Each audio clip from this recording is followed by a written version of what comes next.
अस्ति चैत 15 गते जुन घटना तिनकुनेमा घट्यो, तपाईहरुले एउटा भाष्य निर्माण गरिराख्नु भएको छ, राजावादीहरूको हिंसात्मक प्रदर्शन भनेर भनिन्छ। त्यो हिंसात्मक प्रदर्शन थियो भने, त्यो सुनियोजित रूपमा हिंसात्मक क्रियाकलापका लागि थियो भने आजसम्म तपाईहरुले प्रदर्शनकारीहरूबाट एउटा लाठीसम्म किन पक्रिनु भएन?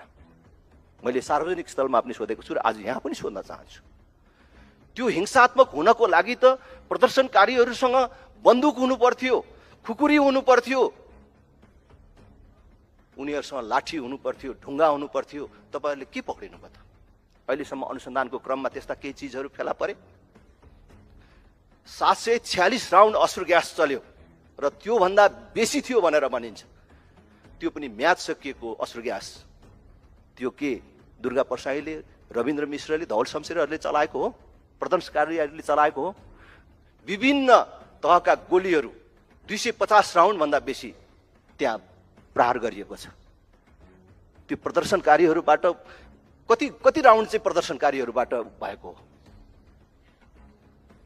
घरको ढोकामा छिर्दै गरेको, प्रदर्शन क्षेत्रबाट कयौं किलोमिटर पर र प्रदर्शनसँग कुनै सम्बन्ध नरहेका रेबिका खत्री लगाए र उसको दाजुलाई कसले गोली हानेको हो? र घर फर्कँदै गरेको सबिन महर्जनलाई कसले मारेको हो? त्यसकारण म गृहमन्त्रीजीलाई भन्न चाहन्छु, तपाईहरु प्रजातन्त्रको पक्षमा हुनुहुन्छ, न्यायको पक्षमा हुनुहुन्छ भने रविन्द्र मिश्र लगायतका मानिसहरूलाई छोड्नुहोस् र न्यायिक आयोग गठन गरेर सत्य तथ्य बाहिर ल्याउनुहोस्। हामीसँग त रेकर्ड छ गृहमन्त्रीज्यू, भाटबटेनीको लुटपाटमा सत्तारूढ पार्टीको, तपाईकै पार्टीको सहमहामन्त्रीको छोरा पक्राउ परेको छ। किन छोड्नुभयो तुरुन्तै?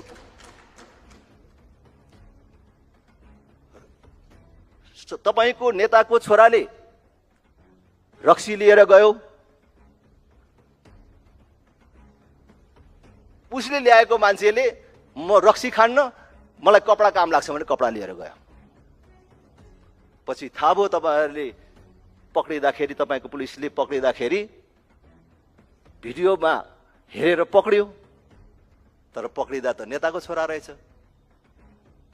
नेताको छोरालाई छोड्नुभयो, ल्याएको मान्छे छुटेन। पछि यो कुरा सार्वजनिक गरिदिन्छु भनेर धम्काएपछि 2 घण्टाभित्र तपाईहरुले छोड्नुभयो।